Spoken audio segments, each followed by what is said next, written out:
Hola, ¿qué tal? Bienvenidos a este nuevo workshop que hacemos junto con la gente de Cupón Star. El tema de hoy es el de cómo armar una cartera de inversión. En un workshop anterior estuvimos charlando y un poco haciendo una introducción en lo que tiene que ver con las inversiones bursátiles y dejando plasmadas algunas cuestiones básicas. Y hoy la idea es que trabajemos en estructurar o en pensar cómo ir armando y estructurando una cartera de inversión eh, con mirada a futuro, ¿no? Con mirada al crecimiento de la cartera. Un poco los temas que vamos a ver hoy, a modo de agenda, vamos a hacer un repaso rapidito del tema de diversificación del flujo y administración del capital, que lo vimos en el workshop anterior.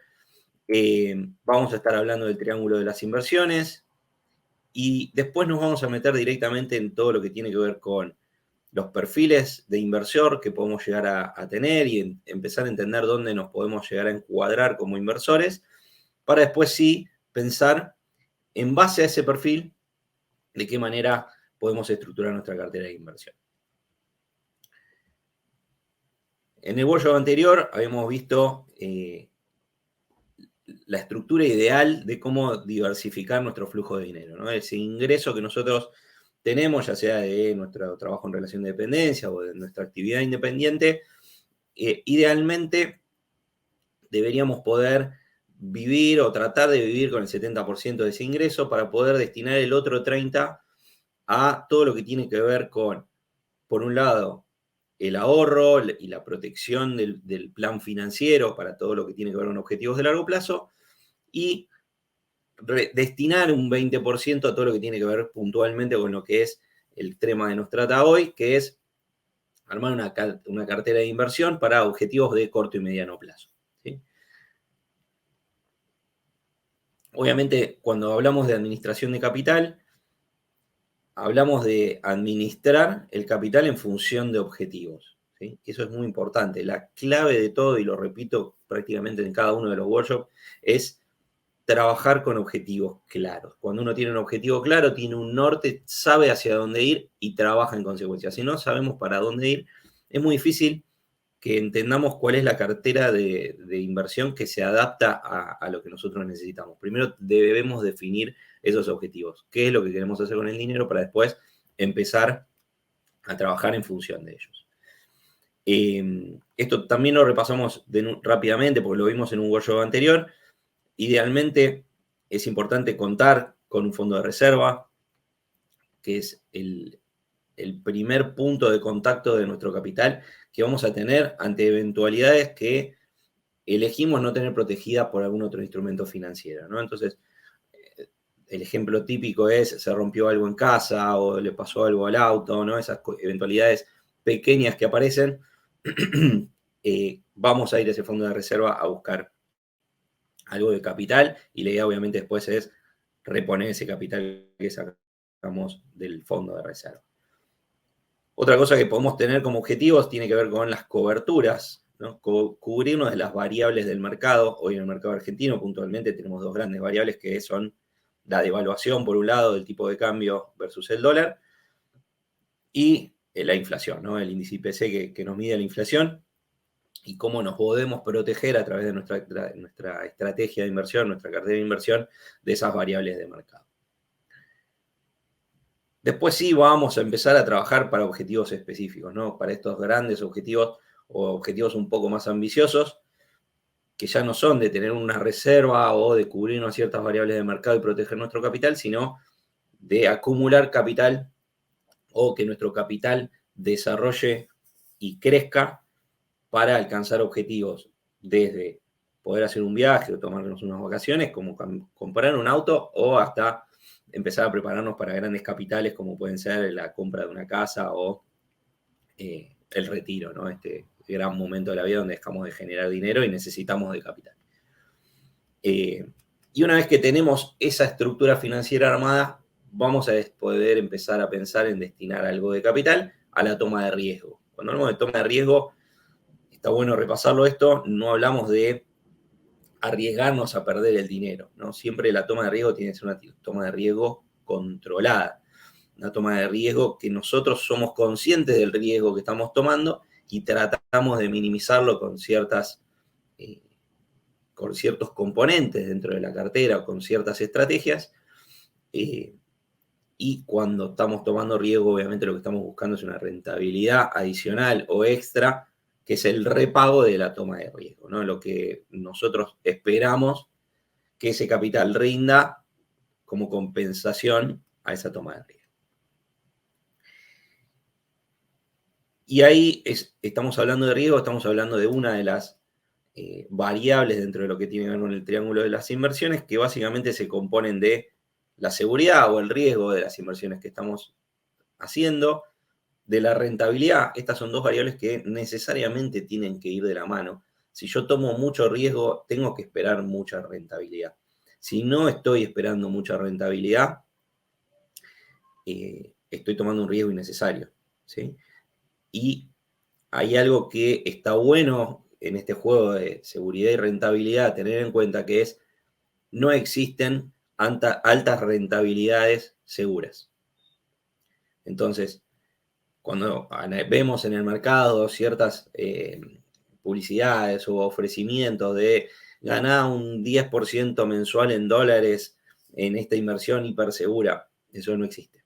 Seguramente hay un riesgo atrás que no estamos viendo o que no nos están contando, porque el mercado tradicionalmente rinde un 10% anual. Entonces, si hay un 10% mensual y voy a ganar en un mes lo que habitualmente una persona normal gana en un año, hay un riesgo ahí atrás que necesariamente tenemos que analizar, ¿sí?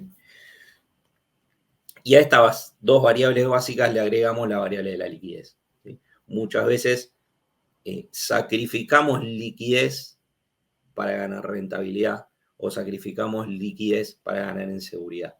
Cuando hacemos un plazo fijo, es un instrumento relativamente muy seguro, que nos da una rentabilidad no muy alta, pero que tiene un nivel de liquidez bajo versus otras inversiones, como puede ser un fondo común de inversión que tiene liquidez entre 24 o 28 horas, ¿no? En cambio, un plazo fijo de mínima tenemos una liquidez de 30 días. Entonces, bueno, ¿qué estamos sacrificando? Estamos sacrificando liquidez. Por eso un plazo fijo probablemente pague un poquito mejor que un fondo money market. ¿Por qué? Porque el money market tiene la ventaja de que lo rescato en el día. Y eso tiene un costo, ¿sí? Entonces hay que entender cómo juegan estas variables para uno poder elegir los instrumentos que se adaptan a, lo que hablábamos antes, cada uno de los objetivos que vamos definiendo en el tiempo. Y ahí entra esta gran variable que juega como amalgama de estas otras tres, ¿sí? Que es el tiempo que yo me pongo como objetivo para alcanzar las metas que tengo financieras y de inversión.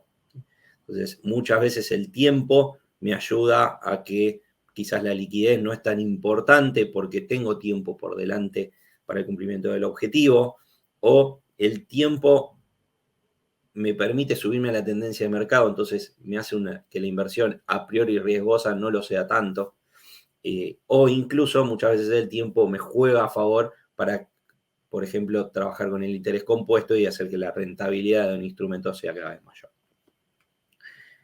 Y obviamente todo esto siempre tiene que estar alineado a los objetivos que nos ponemos para las inversiones que hacemos. No tiene ningún sentido hacer inversiones sin objetivos. Habiendo repasado esto, vamos a hacer un último repaso que tiene que ver con cómo se alinean los distintos objetivos que veíamos antes con los distintos instrumentos, ¿sí? Cuando hablamos de fondo de reserva, estamos tratando de priorizar liquidez y seguridad. Entonces vamos a ir a trabajar con fondos comunes de renta fija, los que se llaman tema cero, como puede ser un money market. Podemos trabajar cubriéndonos de lo que tiene que ver con la devaluación, comprando algo de dólar MEP. Ya cuando nos metemos en coberturas del tipo de cambio y del IPC o de la inflación, podemos ir a otros fondos comunes de renta fija, ya no los temas cero, sino algunos que estén atados por ahí a la curva de bonos SER o a la curva de bonos dólar link, que nos van a dar coberturas justamente de la inflación y de la devaluación del tipo de cambio oficial, en este caso. Podemos trabajar con obligaciones negociables que nos van a dar, además de rentabilidad real en dólares, algo de cobertura de la devaluación en términos de dólar bolsa.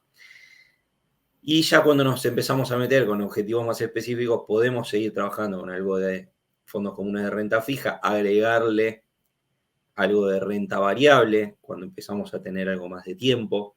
Podemos también trabajar con obligaciones negociables para aquellos objetivos que están dolarizados o atados en algún punto a la variable del dólar, como puede ser, por ejemplo, empezar a juntar dinero para comprarse un auto. Los autos, si bien se mueven con otras variables del mercado adicionalmente, hay una variable dentro de ese componente de movimiento de precios de los autos que van atados al dólar. Entonces, bueno, puedo ir acumulando dinero en obligaciones negociables, generando algo de rentabilidad en dólares real y atándome a esa variable que después me va a jugar al momento de acceder a ese objetivo. También podemos trabajar, obviamente, con lo que tiene que ver con comprar dólar MEP y podemos agregarle para objetivos quizás un poquito más largoplacistas el trabajo con ETF, con índices. Entonces empezamos a acumular dinero en renta variable, atándonos, por ejemplo, al índice de mercado del S&P 500 o el Dow Jones o el Nasdaq. ¿Sí? Vale aclarar de este último punto, y ahora un poco lo repasamos también, que los ETF, además de generar, estar atados al dólar bolsa y de generar rentabilidad real en el tiempo, hoy en el mercado local cotizan en formato de CDR, con lo cual se puede comprar en pesos y eso nos hace más accesible un mercado que antes no era tan así. Y obviamente cuando empezamos a pensar en toma de riesgo, vamos a necesariamente meternos en lo que es renta variable, ¿sí? A través de fondos comunes o a través de trabajar con índices, y le podemos agregar la variable de trabajar adicionalmente con algo de CDRs, de acciones específicas, ya no CDR de índices, sino algo de acciones específicas, como poder comprarse algo de las tecnológicas como Microsoft, Apple o Google, o podemos ir a algunas acciones más de las que se llaman value, que son compañías constituidas, como puede ser Coca-Cola, McDonald's, Walmart. ¿Sí? Y cuando hablamos de acciones, podemos sumar ahí todo lo que tiene que ver con las acciones argentinas, que han tenido un auge recientemente, en los últimos meses, han tenido un crecimiento muy grande. En este contexto en el que nos encontramos actualmente, que tiene que ver con un periodo preeleccionario, hay algo de especulación del mercado, que puede haber una subida adicional. Entonces, teniendo en cuenta que estamos tomando riesgo, podemos asumir ese riesgo de manera controlada, obviamente, apostar, entre comillas, un poco a lo que tiene que ver con un crecimiento adicional de las acciones argentinas en determinados rubros que tienen proyección de crecimiento. ¿Sí? Hoy las acciones argentinas particularmente están algo baratas versus los análisis que hacen los grandes analistas de mercado y las grandes compañías que hacen análisis de mercado en general. ¿Sí? Nos metemos ahora en un tema muy importante que tiene que ver con el perfil del inversor. ¿Sí? Hay 3 perfiles básicos de inversor que después se pueden separar en algunos más, pero lo que nos va a marcar estos 3 perfiles básicos es hasta dónde nuestra forma de ser y nuestra forma de pensar la economía y las finanzas nos permite asumir y tolerar, sobre todo, los riesgos de las inversiones. Tenemos un primer perfil, que es el perfil conservador, que es obviamente el menos tolerante al riesgo, el que más valora la variable de la seguridad y que por consecuencia va a tender a escoger instrumentos que den certeza, sobre todo, ¿no? Que yo estoy seguro o prácticamente seguro, porque la seguridad en términos de inversiones al 100% no existe, todo instrumento tiene un riesgo, algunos más u otros menos, pero en general todos tienen un riesgo asociado, pero un perfil conservador va a tender a invertir, por ejemplo, en plazos fijos, en comprar dólares, en instrumentos que le paguen una renta fija todos los meses y saber que tiene esa previsibilidad hacia adelante de que va a y tener un vencimiento en determinada fecha y cobrar determinado interés en determinada fecha. ¿Sí? Ese es el típico perfil conservador que, por consecuencia, el perfil conservador tiende a prácticamente no participar en esa última etapa que veíamos de la toma de riesgos, porque no se lo permite su forma de analizar sus finanzas. Es un inversor que, por consecuencia, suele tener bajos niveles de rentabilidad asociados a sus finanzas, porque no hace ese último paso de la toma de riesgo. Y obviamente no le importan que las ganancias sean bajas, ¿no? ¿Por qué? Porque prioriza la seguridad, porque prioriza la certeza y la previsibilidad de lo que va a pasar con su dinero hacia adelante. ¿Sí? Por lo tanto, se inclina a invertir en instrumentos de renta fija, como pueden ser los plazos fijos, los fondos comunes de inversión de renta fija, o, como hablábamos antes, la compra de MEP, y algún conservador con algo más de conocimiento puede llegar a meter dentro de su cartera de inversión algo de obligaciones negociables, ¿sí? Que también es renta fija con otro nivel de sofisticación, si se quiere. Luego del perfil conservador tenemos un perfil moderado. El perfil moderado es el perfil típico del inversor argentino, por definición, ¿sí? Por lo menos en este contexto y en esta nueva actualidad donde el mercado de las inversiones ya deja de ser algo para unos pocos y empieza a estar un poco más globalizado y en el común denominador de la gente, y se habla en las charlas de entre amigos y demás, y en una mesa de amigos normalmente alguno seguro está haciendo algún tipo de inversión. Tiende el mercado argentino a dejar de ser tan conservador y volverse un poco más moderado, ¿sí? ¿Qué características tiene el perfil moderado? Obviamente sigue siendo cuidadoso con sus decisiones, pero está dispuesto a asumir un riesgo, ¿no? Está dispuesto a ir un poquito más allá de lo que hace un perfil conservador, en pos, obviamente, de buscar aumentar un poco las rentabilidades de su cartera de inversión, de sus obligaciones negociables, de su plazo fijo, ¿no? O sea, trata de salir de esa lógica bien conservadora para ir tomando de manera muy controlada un poco más de riesgo hacia adelante, ¿sí? Obviamente va a buscar constantemente un balance entre la seguridad y la rentabilidad. Está dispuesto a arriesgar un poco más, está dispuesto a ir en busca de esa mayor rentabilidad, pero sin sacrificar la seguridad. Entonces, la cartera típica de un perfil moderado va a ser una cartera diversificada con algo de renta fija y algo de renta variable. Y por supuesto, vamos a tener un último escalón o un último perfil, que es el perfil agresivo. Es muy difícil, yo hoy, en la gran mayoría de las reuniones que tengo con clientes o con potenciales clientes, me encuentro muy poco con este típico perfil agresivo.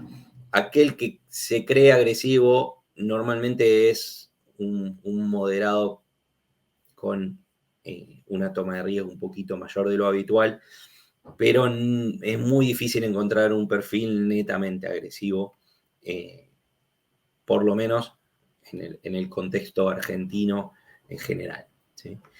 ¿Qué se caracteriza? ¿Cuáles son las características principales de un perfil agresivo? Obviamente busca maximizar los rendimientos, ¿no? Busca tener los mayores rendimientos posibles, por lo tanto está dispuesto a asumir los mayores riesgos que hay en el mercado, ¿sí? Perfil agresivo típicamente va a ir a invertir en acciones argentinas, no importa no le importa lo que pase con las elecciones, se va a jugar esa ficha, ¿sí?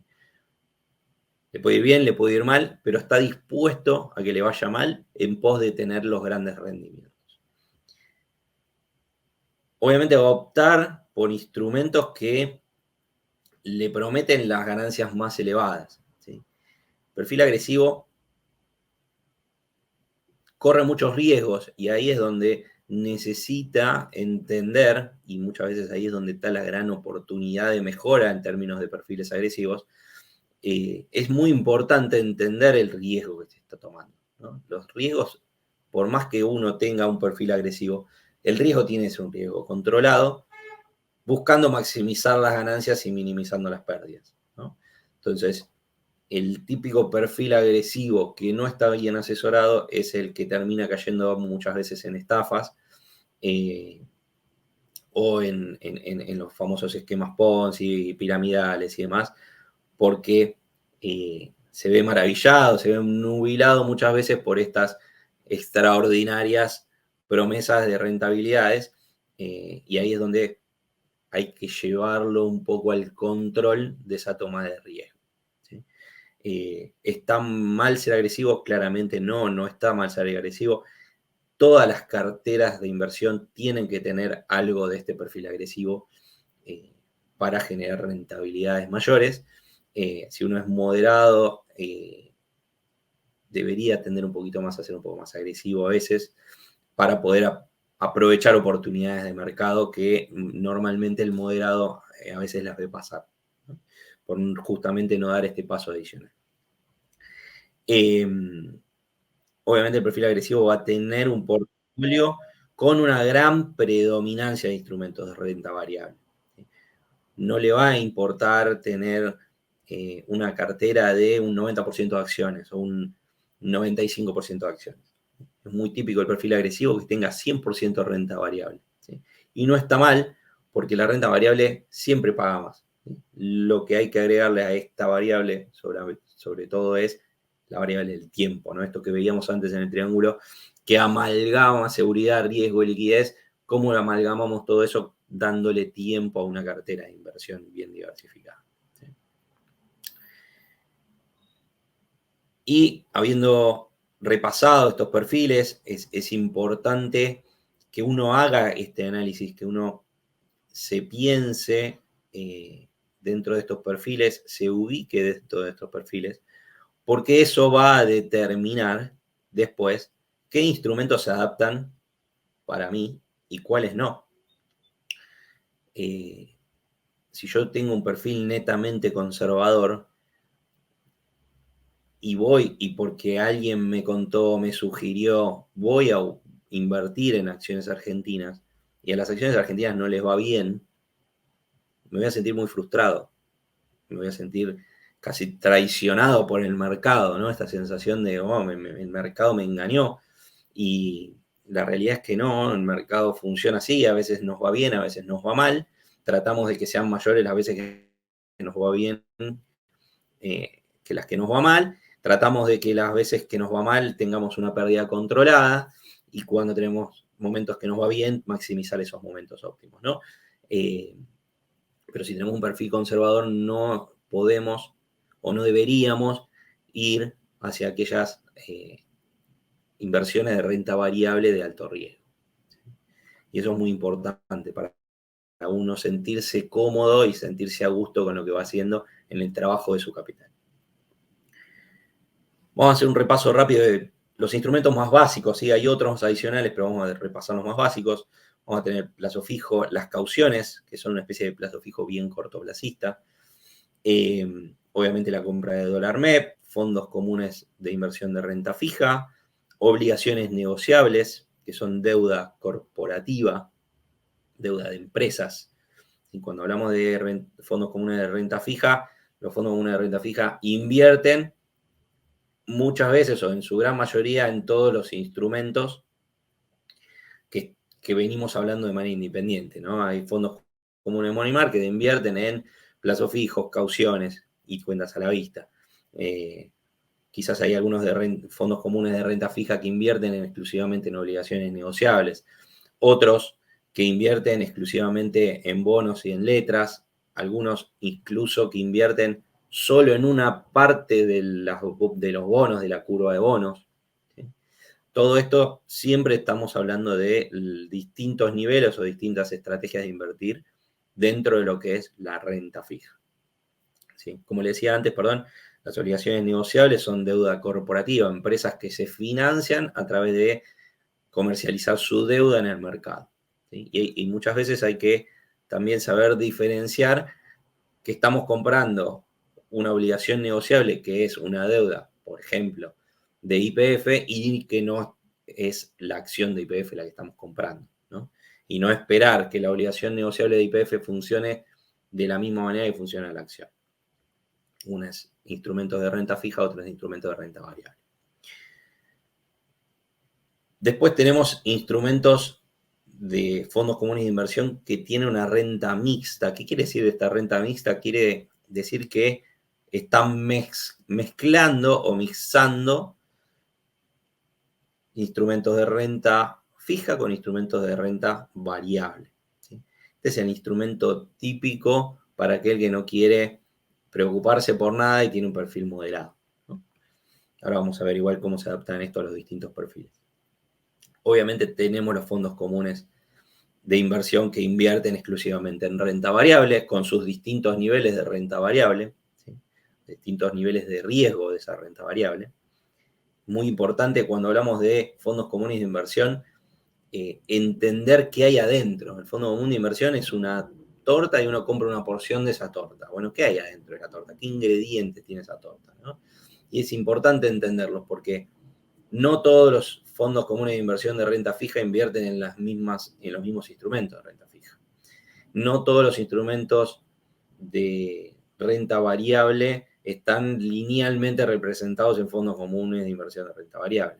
Entonces, y ni hablar de los de renta mixta, que muchas veces son fondos amplios donde el administrador de ese fondo puede invertir prácticamente en lo que quiere. Está bueno los fondos comunes porque uno descansa en ese equipo de administración de esos fondos. Se supone que hay un equipo especializado. Y digo se supone porque no todos los fondos comunes de inversión son de altos niveles de gestión. Hay algunos que se arma esa torta y esa torta después se deja correr y no hay gente que lo está constantemente monitoreando.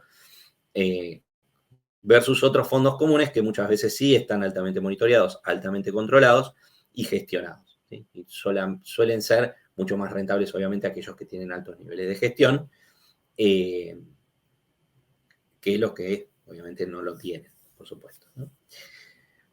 Después, siguiendo con lo que tiene que ver con la renta variable, tenemos los CDRs. ¿Qué son los CDRs? Son representativos de acciones del exterior, de compañías que cotizan en otros mercados que no son el mercado argentino. Ahí tenemos los típicos ejemplos que hablábamos antes, como todas las compañías tecnológicas, las compañías value, e incluso dentro de los CDRs tenemos hoy la cotización de los índices, ¿sí? Los CDRs tienen un equivalente lineal a la acción. Por ejemplo, el CDR de Coca-Cola equivale a 1/5 parte de la acción de Coca-Cola. Y se mueven de manera lineal al resultado de esa acción, ¿sí? Y también generan dividendos en consecuencia de los dividendos que tiene cada una de esas acciones que son lo que se llama el activo subyacente, ¿sí? El papel que tienen de fondo esos CDRs. Después nos metemos, perdón, ahí está mal en la presentación, es ETF, no ETC. Los ETF son un mix entre lo que es un fondo común de inversión y una acción. ¿Qué tienen de acción? Que tiene una cotización propia, ¿sí? Tiene una cotización propia en el mercado. Y tienen de fondos comunes de inversión que no son el representativo de una única acción, sino que siguen el promedio de determinado sector del mercado, como puede ser el S&P 500, que son las 500 empresas más grandes, como puede ser el mercado del Dow Jones, a través del ETF del día, como puede ser el QQQ, que es el ETF de las tecnológicas. Bueno, y así hay un montón. Está el de las empresas financieras, el de las empresas de energía, está el QQQ, que son las tecnológicas, como les decía. Está el Russell 2000. Bueno, hay un montón de índices de mercado que uno los puede comprar a través de la inversión en un ETF. Y muchos de esos ETF, además, hoy en el mercado local argentino cotizan en formato de CDR, ¿sí? Que eso nos da la posibilidad de con poco dinero generar un alto nivel de diversificación dentro de lo que es la cartera de inversión. Y obviamente está dentro de estas opciones de renta variable las acciones argentinas. ¿Sí? Tratamos en términos de nombres, cuando hablamos de acciones, hablamos de acciones argentinas, cuando hablamos de CDRs, estamos hablando de las acciones del exterior, como para hacer una diferenciación rápida, conceptual de qué es lo que estamos hablando en cada uno de los casos. Bien. ¿Y de qué manera se adapta esto a los distintos perfiles? ¿Sí? Vamos a hacer un match entre todo esto que estamos hablando en términos de instrumentos y lo que hablamos antes de los perfiles. Típicamente, el perfil conservador va a buscar invertir en plazos fijos, cauciones, en la compra de dólar MEP, en algunos fondos comunes de renta fija. Aquel conservador que quiere sofisticar un poco más su cartera puede agregar algo de obligaciones negociables.